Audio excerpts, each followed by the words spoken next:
afternoon, everybody, and welcome to the pop culture news here on The Experience. There is quite a lot of stuff going on right now, so let's jump right in. Now, while on the Happy, Sad, Confused podcast, James McAvoy was talking about his 2016 M. Night Shyamalan film, Split, and how little time he had to prepare for it.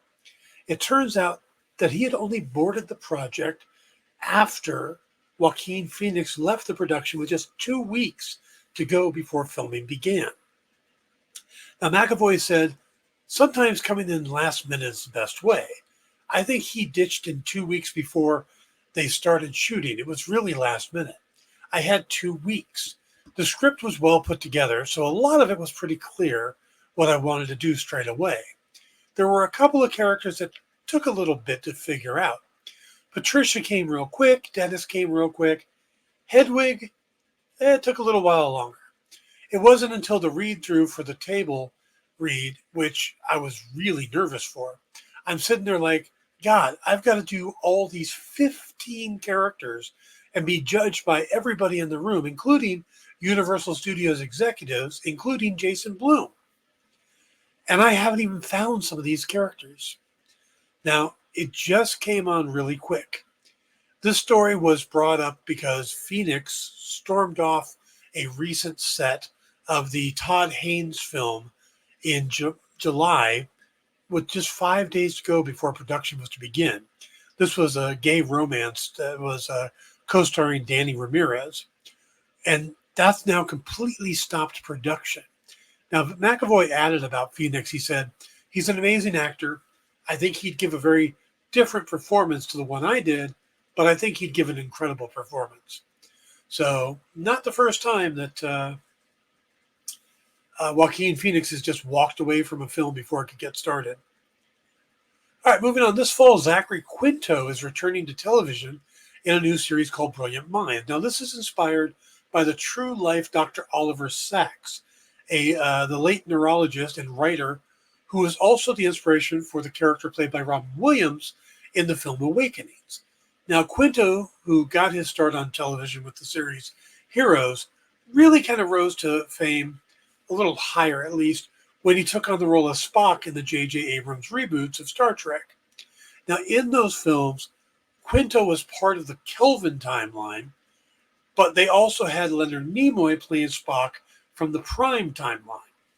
This allowed Quinto and Nimoy to become friends, and they became really good friends.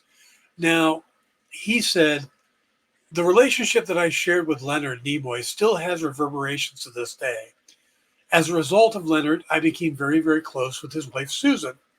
He's talking about Susan Bay Nimoy, who is also an actor. She had made her film debut or TV debut in 1963 in The Many Loves of Dobie Gillis, and among 30 other various projects she was in were 2 episodes of the spin-off Star Trek Deep Space Nine series. Now, most recently, she wrote, directed, and appeared in a 2018 short called Eve. So she's still actively in working and stuff. And she's 80 or 81 now. But she's going to be appearing with Quinto in the new series Brilliant Minds. Quinto said of her role, she's playing a woman who suffers from a condition that causes her to experience hypersexuality. So she's an 80-year-old nymphomaniac. She did such a great job. She was an actress like 40 years ago. I just know her so well, and I know where she is in her life. She's 81 years old, so one of the most vibrant, open, curious people I ever met. And if you want to watch the show, it debuts on NBC September 23rd. The series does. I'm not sure which episode she'll be in.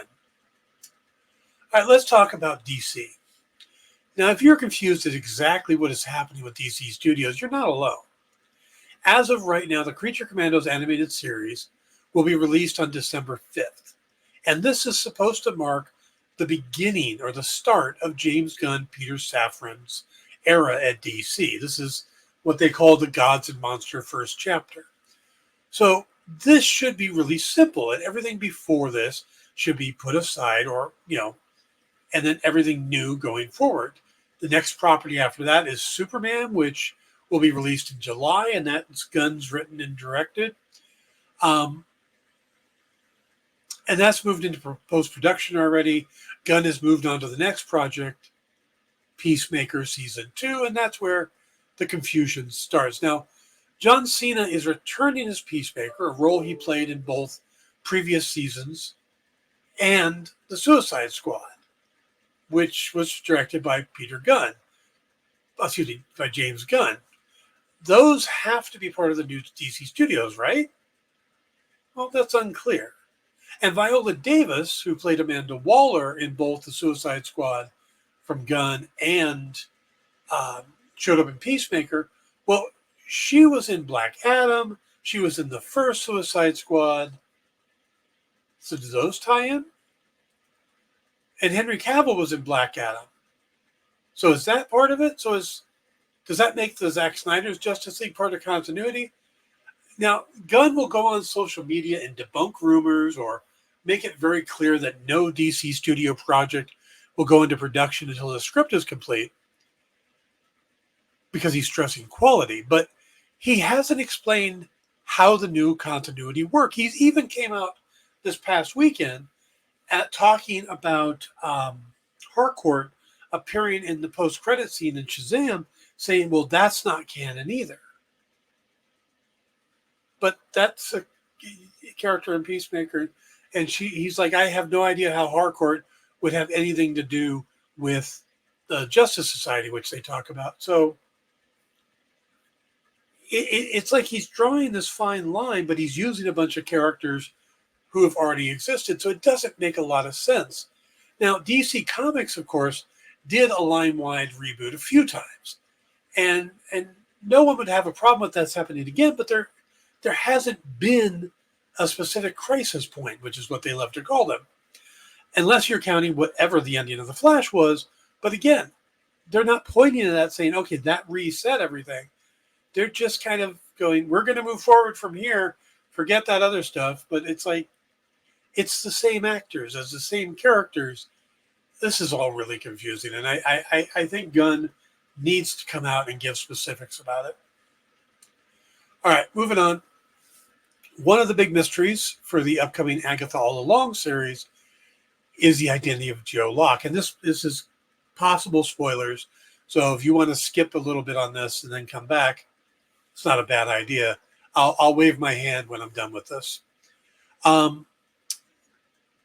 Now, a lot of people think that Joe Locke is playing, even though they're referring to him as Teen, they think he's playing Billy Kaplan, who's one of Wanda Maximoff's two children that were created in the Hex.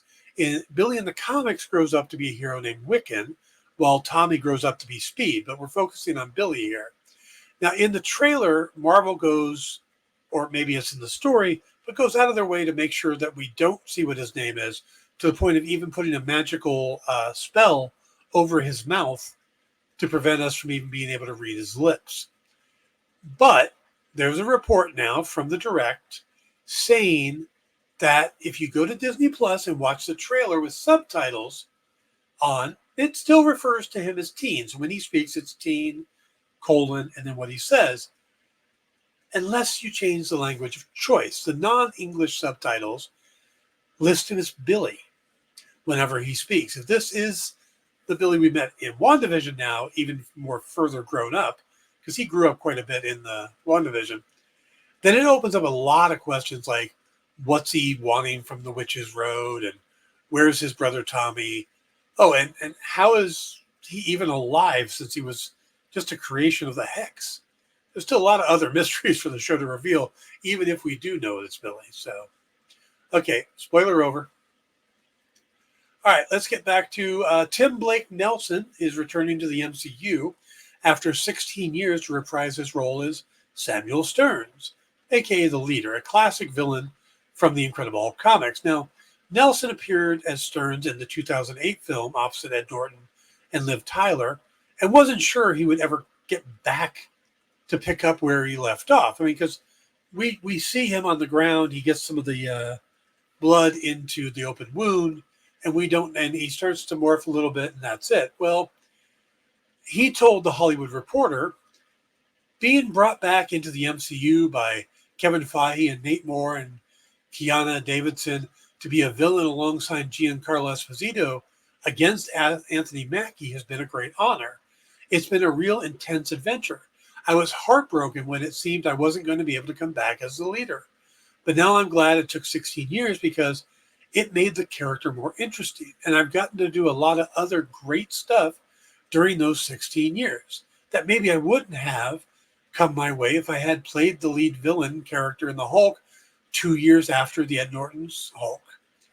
Now, he also mentions the rumored significant reshoots that the film had gone through, saying, well, we're done.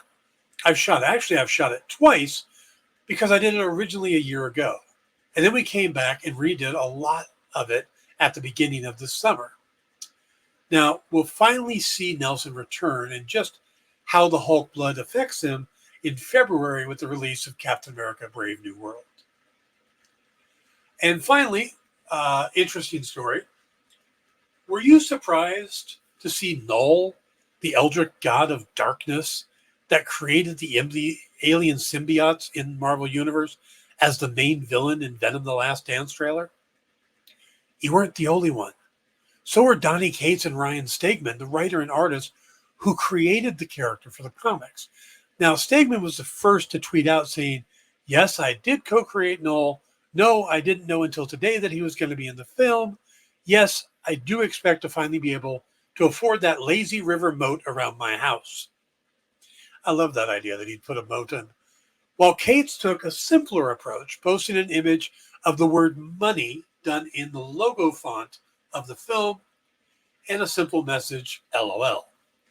Now, historically, the deals for creators weren't great when it came to the characters being adapted into other media. But then, that started to change in the 90s and stuff. But Null was created in 2018. So it's possible their contracts addressed this likelihood, especially since the MCU had been around for 10 years when they created this character. Now, the third and final Tom Hardy-led Venom will be in theaters October 25th. And hopefully there'll be a big payday for Donnie and Ryan. So, all right, guys, that is the news. Remember to stick around. We got a lot of great stuff today. We've got Minute to Skim It, so you can find out all the new titles hitting the shops and what Miss Jen, Jay, and Kyle think about them. Then Mint Hunter, James helps you fill in those missing holes in your collection. And of course, Kicking It with Henri, our late night show that you do not want to miss. So stick around for all that, and I will see you guys later.